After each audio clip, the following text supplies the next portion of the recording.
আযাবান নার। তাহলে ইহকালের কল্যাণ, পরকালের কল্যাণ। আর প্রত্যেকটা মানুষ বিপদে থাকতে পারে। আল্লাহ বলছেন দোয়া ইউনূসকে যদি বিপদে পড়ে বলে, যে কোনো বিপদে পড়ে বললে আমি আল্লাহ তাকে উদ্ধার করে দেব। বলেন তো দোয়া ইউনূস কি? লা ইলাহা ইল্লা আনতা সুবহানাকা ইন্নী কুনতু মিনাজ জালিমিন।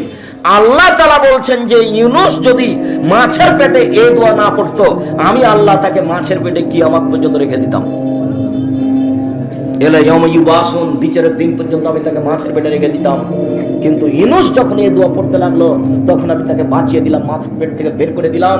মুহাম্মদ সাল্লাল্লাহু আলাইহি সাল্লাম বলেন, পৃথিবীতে কোন বিপদে পড়ে মানুষ, যে কোনো বিপদে পড়ে মানুষ যদি দোয়া ইউনূস পড়ে, আল্লাহ তাকে সে বিপদ থেকে উদ্ধার করে দিবেন। ফি শাইইন, যে কোনো বিপদের সম্মানিত দিনী ভাই বোন, অতএব সালাম ফেরার পূর্বে অনেক দোয়ার সাথে এই দোয়াটা পড়ে নেবেন, লা ইলাহা ইল্লা আনতা সুবহানাকা ইন্নী কুনতু মিনাজ জালিমিন। তারপরে সালাম ফিরবেন। এরপরে তাসবিহ তাহলিল জিকির আজকার, হাত তুলে দোয়া করা ব্যক্তিগত ব্যাপার। হাত তুলে দোয়া করা ব্যক্তিগত ব্যাপার। অনেক হাদিস আপনার সামনে আমি পেশ করেছি। ইব্রাহিম আলাইহিস সালাম তার স্ত্রীর পরিবারের জন্য হাত তুলে দোয়া করলেন। আল্লাহ রাসূল কবরস্থানে গিয়ে হাত তুলে দোয়া করলেন তিনবার। কত বিবরণ আপনার সামনে পেশ করলাম। আয়েশা রাদিয়াল্লাহু তাআলা ঘুম থেকে উঠে দেখছেন আল্লাহ নবী বিছানায় নেই। কি ব্যাপার, কোথায় গেলেন? ওই যে বাকুল গার কাঁধে তিনি একবার হাত তুলে দোয়া করলেন, দুইবার হাত তুলে দোয়া করলেন, তিনবার হাত তুলে দোয়া করলেন। তারপর তিনি আসতে লাগলেন, আমিও ঘুরে হাঁটতে লাগলাম। তিনি জোরে হাঁটলেন, আমিও জোরে হাঁটলাম। তিনি দৌড়ালেন, আমিও দৌড়ালাম। আমি আগে বিছানায় চলে আসলাম। এবার তিনি বিছানার পাশে এসে বলছেন, কি খবর আয়েশা, তোমার মোটা শ্বাস কেন? আমি এখন বললাম, আমি যদি মিথ্যা কথা বলি তাহলে জিবরাইল বলে দিবে যে আমি মিথ্যা কথা বললাম। তা আমি তো আর মিথ্যা বলতে পারলাম না। আমি তখন বললাম, দেখেন আমি আসলে ঘুম থেকে উঠে আপনি দেখছিলাম যে আপনি কোথায় গেলেন, অন্য কোনো স্ত্রীর কাছে চলে গেলেন নাকি সেটা আমি দেখছিলাম। তো দেখলাম যে আপনি কবরস্থানে গিয়ে হাত তুলে দোয়া করলেন। কবরস্থানে গিয়ে হাত তুলে দোয়া করতে হয়, সবাই মিলে হাত তুলে দোয়া করলে তো বেদাত হবে। আমার চাচাকে আমি দেখেছি জুমার দিন সবাই মিলে যেত, কবরের চতুর্দিকে দাঁড়াতো, একটু ফাঁকা থাকতো, ওই জায়গা ফাঁকা রেখেছো কেন, ওখানে দাঁড়াও, একজন ওখানে দাঁড়াও। চতুর্দিক ঘেরে দোয়া করলে কি হবে, এটা আমার চাচাকে আমি কোনোদিন জিজ্ঞাসা করিনি। মানে এটাতে কি হবে? কবরস্থানে গিয়ে হাত তুলে দোয়া করেন, কেবলামুখী করবেন, কবরকে এক পাশে রেখে দিবেন বা পিছন দিকে রেখে দিবেন। কেবলামুখী হবেন, হাত তুলে দোয়া করবেন। কিছুই যদি মনে না থাকে, মুখস্থ না থাকে, বলবেন আল্লাহ তুমি আমার বাপকে ক্ষমা করো। আর যদি কিছু মুখস্থ থাকে তাহলে বলবেন, অন্যথায় ওই দোয়াটা বলবেন যেটা জানাজার জন্য বলা হয়, আল্লাহুম্মা গফির লাহু ওয়ারহামহু ওয়াফি ওয়াফু আনহু ওয়াকরিম নুজুলাহু ওয়াসসিমাত খালা ওয়াগসিলহু বিল মাই ওয়াসসালজি ওয়াল বারাদ, শেষ পর্যন্ত। কিছুই জানা না থাকলে বলবেন আল্লাহ তুমি আমার বাপকে ক্ষমা করো।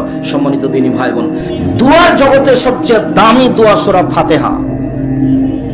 প্রয়োজনে যখন আপনি দোয়া শুরু করবেন তখন এইটা পড়ি শুরু করবেন, সূরা ফাতিহা। এরপরে পড়বেন কি ইসমে আজম। ইসমে আজম মুখস্থ নেই, থাকার তো কথা। আল্লাহুম্মা ইন্নী আসআলুকা বিআন্নাকা আনতাল্লাহ লা ইলাহা ইল্লা আনতাল আহাদুস সামাদুল্লাযী লাম ইয়ালিদ ওয়া লাম ইউলাদ ওয়া লাম ইয়াকুল লাহু কুফুওয়ান আহাদ। এটা হলো ইসমে আজম। আল্লাহুম্মা ইন্নী আসআলুকা বিআন্নাকা আনতাল্লাহ, আমি তোমার কাছে চাচ্ছি এই জন্য যে তুমি আল্লাহ। তুমি আল্লাহ, এই জন্যই তো আমি তোমার কাছে চাচ্ছি। আল্লাহুম্মা ইন্নী আসআলুকা বিআন্নাকা আনতাল্লাহ, এই জন্য যে তুমি আল্লাহ। লা ইলাহা ইল্লা আনতাল আহাদুস সামাদুল্লাযী, তুমি ছাড়া কোনো মাবুদ নাই, তুমি একক, তুমি নিরপেক্ষ, মুখাপেক্ষীহীন, তুমি কাউকে জন্ম দেওনি, তুমি কারো থেকে জন্ম নেওনি, তোমার সমকক্ষ কেউ নেই। আব্দুল্লাহর একটা বক্তব্য আছে আল্লাহর গুণাবলীর ব্যাপারে, আসমায়ে সিফাতের ব্যাপারে। তো সেদিন আমার একটা বিদ্যার একটা এজাফা বাড়তি, যে আমি এভাবে কোনোদিন বুঝতে পারিনি যে সূরা ইখলাসের এত দাম কেন, আয়াতুল কুরসির এত দাম কেন। মানে আয়াতুল কুরসিতে ভিন্ন ধরনের ক্ষমতা দেখানো হয়েছে আল্লাহ, এই জন্য এত দাম। সূরা ইখলাসের এত দাম কেন? সূরা ইখলাসই একটা ব্যতিক্রম সূরা, যেখানে কোনো বিধান নেই। নামাজের কথা কিন্তু সূরা ইখলাসে নেই, হজের কথা কিন্তু সূরা ইখলাসে নেই, সিয়ামের কথা কিন্তু সূরা ইখলাসে নেই, তাসবিহ তাহলিল জিকির আজকার করা কিন্তু সূরা ইখলাসে নেই, দান করলে নেকি হবে সূরা ইখলাসে নেই। সূরা ইখলাস, কুল, হে নবী আপনি বলুন, কুল আল্লাহু আহাদ, আল্লাহ একক, আল্লাহুস সামাদ, আল্লাহ নিরপেক্ষ, মুখাপেক্ষীহীন, লাম ইয়ালিদ, তিনি কাউকে জন্ম দেননি, ওয়ালাম ইউলাদ, তিনি কারো থেকে জন্ম নেননি, ওয়ালাম ইয়াকুল লাহু কুফুওয়ান আহাদ, তার সমকক্ষ কেউ নেই। তার মানে এই দিয়ে আল্লাহর পবিত্রতা বর্ণনা করা হয়েছে। আমি আর আপনি তো বাঙালি মানুষ, পবিত্রতা তো আর বুঝতে পারি না।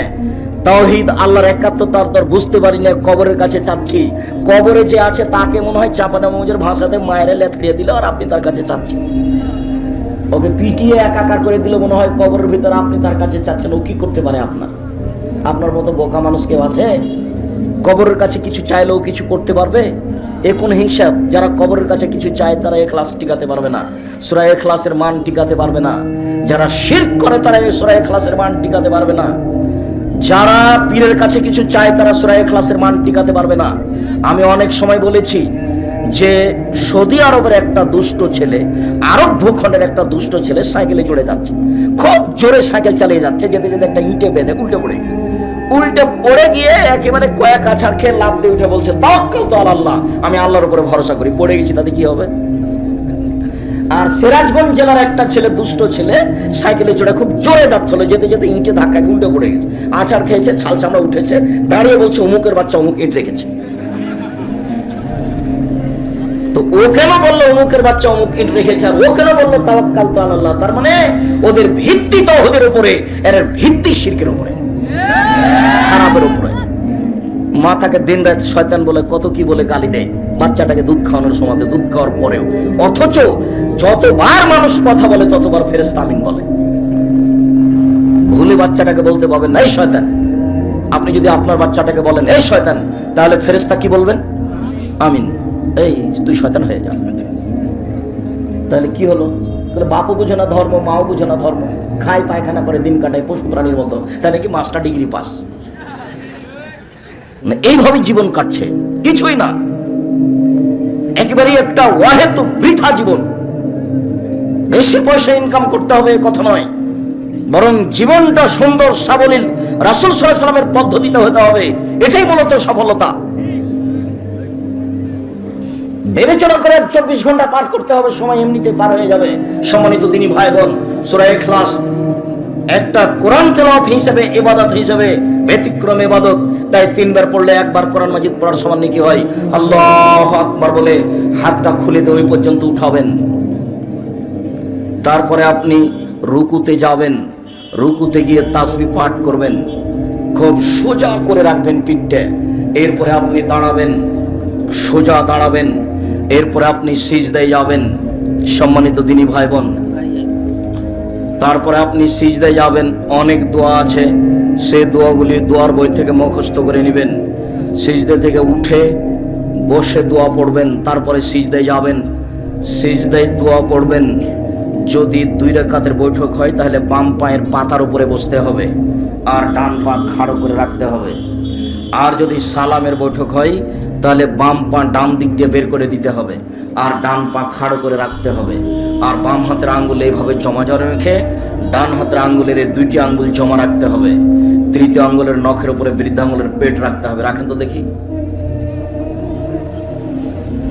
আগে এই 2টা আঙ্গুল জমা করেন। আরে কনিষ্ঠ আঙ্গুলটা এরকম উঁচা হয়ে আছে কেন? এই 2টা জমা করো। তারপর 3য় আঙ্গুলের নখের উপরে বৃদ্ধাঙ্গুলের পেট রাখ, গোলাকার, সব সময় নড়বে। যতবার নড়াবা ততবার শয়তানকে আঘাত করছো। আর ইল্লাল্লাহর সময়তে 1 বার উঠাতে হবে। এর প্রমাণে জাল ভুয়া হাদিসও নেই।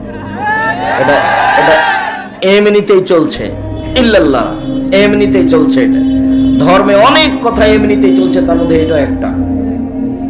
আমরা চাঁপাইনবাবগঞ্জের মানুষ, যখন বরকে দেখতে আসতো জামাই হিসেবে মেয়ের বিবাহ দিবে, তখন ওই সব বসে আছে খুলিতে গলিতে, তখন ওই জামাইটা মানে ওই ছেলেটা বাড়ি থেকে বের হয়ে এসে সবার হাতে মুসাফা করছে। মুসাফা করতে করতে এক মুরব্বী ধরে এনে বলছে, এই ছেলে কি বললেন? তখন ছেলেটা বলছে, একফিরুল্লাহু লানা ওয়া লাকুম, মানে সালাম মুসাফার দোয়া। তো এটা চলছে সমাজে, কিন্তু একফিরুল্লাহু লানা ওয়া লাকুম আছে কিনা দুনিয়াতে তা তো কেউ দেখেনি। তওবা করার জন্য দোয়া পড়তে হবে, আস্তাগফিরুল্লাহ রব্বি মিন কুল্লি জামবি ওয়া তুবু ইলাইহি। তো এই দোয়া আছে কিনা তো কেউ তো কোনোদিন দেখেনি। মাটি দেওয়ার সময় বলতে হবে, মিনহা খালাকনাকুম ওয়া ফিহা নুঈদুকুম মিনহা নুখরিজুকুম তারাতান উখরা। এটা কোরআন মাজিদের আয়াত বটে, কিন্তু মাটি দেওয়ার সময় বলতে হবে। এটা চলবে কিনা তো কেউ তো কোনোদিন দেখেনি। এমনিতেই চলছে, তার নাম ধর্ম, এমনিতেই চলে। যেভাবে আগে থেকে চলছিল সেভাবে চলছে, জি না তা নয়।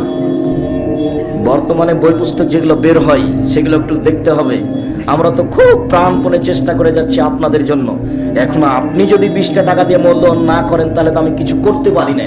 যেমন জামিয়া সালাফিয়া থেকে বের হয় মাসিক আল ইতিসাম পত্রিকায় 50টা প্রশ্নের উত্তর আছে, 10 জন মুফতি আছেন, 10 জন গবেষক আছে, তাদেরকে বেতন লাগে, তারা দিন রাত পরিশ্রম করে ফতোয়া লিখেন, এই ফতোয়াগুলি নিয়ে একটা বোর্ড হয়, বোর্ডে ফতোয়াগুলি পাস হয়, তারপরে ফতোয়াগুলি ছাপে। এত কিছু শ্রমের পরে, দিন রাত শ্রমের পরে বইটা বের হয়ে আছে, তার মূল্য 20-25 টাকা, সেইটা আপনার কাছে ভারী হয়, তাহলে আমি কি দিয়ে আপনার কাছে হক কথা পৌঁছানোর চেষ্টা করব? রাস্তাঘাটে বই আছে, বইয়ের নাম কি করলে কি হয়, বইয়ের নাম কি, কি করলে কি হয়, কি করলে ছাই হয়, কিছুই হয় না, মানে নামই শিরক, নামটাই শিরক। মুকশিদুল মুমিনিন বই সমাজের লোক পড়ছে, মুকশিদুল মুমিনিন বইয়ের একটা হেডলাইন আছে যে অবিবাহিত ছেলে মেয়ের পড়া নিষেধ, যে দেখে সেই পড়ে, যে দেখে সেই পড়ে। ওই হেডলাইনের পরে যা লেখা আছে আল্লাহর হস্তে একটা কথাও সত্য নয়, সবই মিথ্যে। তো যে দেশে মিথ্যে ধর্ম পূর্ণ হয়ে আছে, যে দেশের লোক ওযু করার পরে জায়নামাজে দাঁড়িয়ে বলে ইন্নী ওয়াজ্জাহতু ওয়াজহিয়া লিল্লাযী ফাতারাস সামাওয়াতি ওয়াল আরদ, সেই দেশের লোক যদি হক খুঁজে বের না করার চেষ্টা করে তাহলে কি করতে পারা যায়? ইসলাম সৌদি আরব থেকে বের হয়ে ইরাকে ঢুকেছে, ইরাক থেকে বের হয়ে ইরানে ঢুকেছে, ইরান থেকে বের হয়ে পাক ভারতে এসেছে। যারা নিয়ে এসেছে তারা চিশতি তরিকাপন্থী, তারা এদেশে রাজত্ব করেছে, তাদের নাম মোগল। তারা ক্ষমতা খাটিয়েছে এদেশে 750 বছর, একদিন নয়, 2 দিন নয়। তারা চলে গেলে এদেশে ক্ষমতা খাটিয়েছে ইংরেজ 190 বছর। তারা চলে গেলে এদেশে ক্ষমতা খাটিয়েছে যারা ছিল শিয়া। তারপরে আপনি এদেশে সঠিক পাবেন কি করে? সঠিক পাওয়া বড় কঠিন। এরপরে আমরা দিন রাত আপনাদের সামনে বলতে থাকলাম যে একটু সঠিক খিদমত কবুল করেন, তারপর আপনাকে খারাপ লাগে। কিছুদিন আগে কোরআন মাজিদ খুললে দেখা যেত তাবিজের নকশা, তাবিজের নকশা দেখা যেত না? অথচ নেহায়াত অন্যায় নকশাগুলো করা আছে অক্ষরের মানে। 786তে যদি বিসমিল্লাহ চলে, 786তে যদি বিসমিল্লাহ চলে, তাহলে আপনি বলবেন আল্লাহু আকবার, তারপরে বলবেন 786, তারপর আলহামদুলিল্লাহ, তাহলে হবে। এই যে এইভাবে ধর্ম মানুষে চালাচ্ছে। আর আপনাকে আমি দিন রাত দেখাচ্ছি, দেখেন কোরআনের গায়ে মিথ্যা দোয়া লেখা আছে, গোটা এক পাতা কোরআন তেলাওয়াত খতমের দোয়া। আমি বলেছি আজ 30 বছর থেকে বলছি, 1-2 দিন থেকে নয়। যদি আর একটা বাক্য সত্য হয়ে যায় আমি জাতির সামনে কথা বলবো না, অথচ কোরআনের গায়ে লেখা আছে। তাহলে যে দেশে এই অবস্থা, সে দেশের মানুষ যদি একটু সঠিক চিন্তা ভাবনা না করে তাহলে আমরা জাতির কিভাবে উপকার করতে পারি? যার কারণে আমি আপনাদেরকে মাসিক আল ইতিসাম পত্রিকা পড়ার জন্য এইভাবে অনুরোধ করি যে যে যেখানে আছেন। এমনকি আজকে এই ছেলেটার নাম কি জানো, আমাকে বললো সবুজ নামে একটা ছেলে, এই গ্রামেরই ছেলে মনে হয় সেটে। আপনারা আপনাদের এলাকার সাথে যোগ দিয়ে বা এই গ্রামের এই ছেলে, সবুজ ছেলেটার সাথে যোগ দিয়ে আপনি একটা পত্রিকা নেবেন, কোটি টাকা লাগবে না, 1 বছরের টাকা আপনি টাকা দিয়ে পাঠাবেন, দেখবেন কোনো খরচ নেই, পোস্টমাস্টার আপনাকে দিয়ে আসবে। 50টা প্রশ্নের উত্তর আছে, যে প্রশ্নগুলি মুফতিরা লিখেছেন, তারপরে সব মুফতি বসে বোর্ড করে ওই ফতোয়া পাস হয়েছে, তারপরে লেখা হয়েছে, পত্রিকায় ছেপে এসেছে। কত ব্যবস্থাপনা আছে ব্যয়বহুল খরচের, আপনি কেন মূল্যায়ন করবেন না? সম্মানিত দিনী ভাই বোন, আপনাকে দোয়া মুখস্থ করতে হবে। এখন আপনি এইভাবে বসে পড়লেন আত্তাহিয়াত, তারপরে পড়লেন দুরুদ, তারপরে পড়লেন দুআয়ে মাসুরা, তারপরে আমার একটা পরামর্শ আছে, বলেন তো সেটা কি? রব্বিরহামহুমা কামা রাব্বায়ানি সাগীরা, জাযাকুমুল্লাহ খায়র, বারাকাল্লাহ, হায়াকাল্লাহ, মাশাআল্লাহ, এটা বলবেন না কোনো সময়। বাপ মা তো লালন পালন করেছে অনেক, বাপ মা কেমন করে লালন পালন করেছে, এখন নিজের বাচ্চাটাকে বুঝতে পারছেন। নিজের বাচ্চাটা একটু কাঁদলে লাফ দিয়ে উঠে যে কোলে নিয়ে চুমা খান, তাহলে বুঝতে হবে যে আমাকেও এরকমই করা হয়েছে। আর কত অসহায় আপনার বাচ্চাটা, পেশাব করলে কিছু করতে পারে না, পায়খানা করলে কিছু করতে পারে না, সব করা লাগে আপনাকে আর আপনার স্ত্রীকে।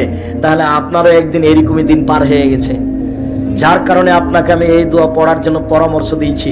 আরো একটা পরামর্শ দিয়েছি, এই ছেলে মনে আছে তোমার না? আর একটা পরামর্শ আছে, আল্লাহ 2 রাকাত সালাত আদায় করে আল্লাহকে বলতে হবে, আল্লাহ আমি এই দোয়াটা যেন না ভুলি, এই জন্য 2 রাকাত সালাত আদায় করে তোমার কাছে সাহায্য চাচ্ছি। বুঝা গেল না কথা? মনে হয় মানে এই দোয়াটা যেন না ভুলি, তার জন্য 2 রাকাত সালাত আদায় করার জন্য পরামর্শ দিয়েছি। মানে 2 রাকাত সালাত আদায় করে আল্লাহকে কি বলবেন? আল্লাহ এই দোয়াটা যেন আমি না ভুলি। রব্বির হামহুমা কামা রাব্বায়ানি সাগীরা, হে আমার প্রতিপালক, তুমি আমার বাপ মাকে দেখো, বাল্য অবস্থা আমাকে যেভাবে দেখেছিল। আর তোমার মায়ের কথা আমি বলেছি, একদিন তুমি ছিলে তোমার মায়ের কোলে, এখন তোমার মা তোমার কোলে। কাজেই কখনো ধমক দিয়ে কথা বলবা না। আর এইটা বোঝাতে গিয়ে বলেছি যে রাজশাহীর মেয়র একদিন নদাপাড়া আমচত্বরে এসেছেন, তো শাহ মকদুম থানার এসপি এইভাবে দাঁড়িয়েছেন, আমার দিকে দেখেন। স্যার এখন আমরা কি করবো স্যার? তো আমি দেখে অবাক হয়ে গেলাম যে ব্যাপারটা কি, এইভাবে তো বাপ মায়ের সামনে দাঁড়াতে হবে, তো এইখানে কেন? সেদিন তার দৃশ্যটা দেখে আমাকে অবাক লেগেছিল এবং আমার সব সময় মনে পড়ে যে এইভাবে নত হয়ে কথা বলা লাগবে, তার মানে সামাজিক উঁচু নিচু এরকম, অথচ এটা ছিল মায়ের কাছে। ফালা তাকুল্লাহুমা উফিন ওয়ালা তানহারহুমা, কখনো তুমি বলতে পাবা না, কখনো তুমি ধমক দিতে পাবা না। কুল্লাহুমা কওলান কারীমা, যা বলবে তুমি নরম ভাবে বলবে। আফিজ লাহুমা জানাহা যুল্লে, নত হয়ে যাবা। মায়ের সামনে দিয়ে হাঁটলে ধীরে হাঁটতে হবে, জোরে হাঁটা যাবে না। পেশাব করেছে পরিষ্কার করবে তুমি, পায়খানা করেছে পরিষ্কার করবে তুমি, গোসল দিয়ে দিবে তুমি, কাপড় বদলিয়ে দিবে তুমি, মেডিকেলে কাঁধে করে নিয়ে যাবে তুমি। তোমার বোনেরা চলে গেছে শ্বশুর বাড়ি, ওরা দেখবে না, আর তোমার বউ দেখবে না, কেননা তোমার বউকে তোমার মা গালি দেয়, এ কথাও ঠিক। সহ্য করতে পারে না তোমার মা তোমার বউকে, এ কথাও ঠিক। আর পরিস্থিতি সহ্য করতে দেয় না, তাই ঘুম থেকে উঠে তুমি দেখছো যে বাড়িতে সবচেয়ে খারাপ আমার মা। এখন কি হবে? ধৈর্যের পরিচয় দিতে হবে। এখনো তুমি জোরে কথা বলতে পারবে না, তারই নাম মা। একদিন মা তোমার কোলে ছিল, তুমি একদিন তোমার মায়ের কোলে ছিলে, এখন তোমার মা তোমার কোলে। আর একটা কথা আমি তোমাকে বলেছি, সেটা হলো এই যে যেদিন তুমি তোমার মায়ের কোলে ছিলে সেদিন বারবার পেশাব করছিলে, তখন তোমার মা আদর করে একটু বলেছিল, অত পেশাব করিস কেন রে? এটা আদর করে একটু আঘাত দিয়ে কথা বলেছিল, একটু হালকা করে মেরেছিল। এখন তুমি সম্মান দিয়ে এটুকু করতে পাবা না। আমার এইভাবে বিছানায় পেশাব করলে পরিষ্কার করা যাবে নাকি, এইটুকু বলার অধিকার নেই। এখন যদি আপনি বলেন আপনার স্ত্রীকে, হ্যাঁ তুমি আমার মায়ের পেশাব পরিষ্কার করনি, তখন আপনার স্ত্রী বলবে, যাও তুমি তোমার মায়ের পেশাব পরিষ্কার করো গা, তোমার মা আমাকে অকথ্য ভাষায় গালি দেয়, তোমার মায়ের কাপড় আমাকে সাফ করতে হবে, মানে এই কথা বলতে পারে, বলাই স্বাভাবিক। অতএব পেশাব পরিষ্কার করবে তুমি, পায়খানা পরিষ্কার করবে তুমি, কাপড় বদলিয়ে দেবে তুমি, কাঁধে করে তুমি নিয়ে যাবে তোমার মাকে। তোমার মাই তোমার কাছে পৃথিবীতে সবচেয়ে ভিন্ন ধরনের ব্যতিক্রম বস্তু, যার জন্য তোমাকে আমি দূরে কাজ সালাত আদায় করে দোয়া করতে বলেছি যে আল্লাহ এই দোয়াটা যেন আমি না ভুলি। দোয়ায় মাসরার পরে এই দোয়া পড়ার জন্য বলেছি, সাথে সাথে বলেছি যত দোয়া এখন মুখস্থ আছে সব বলে নেন।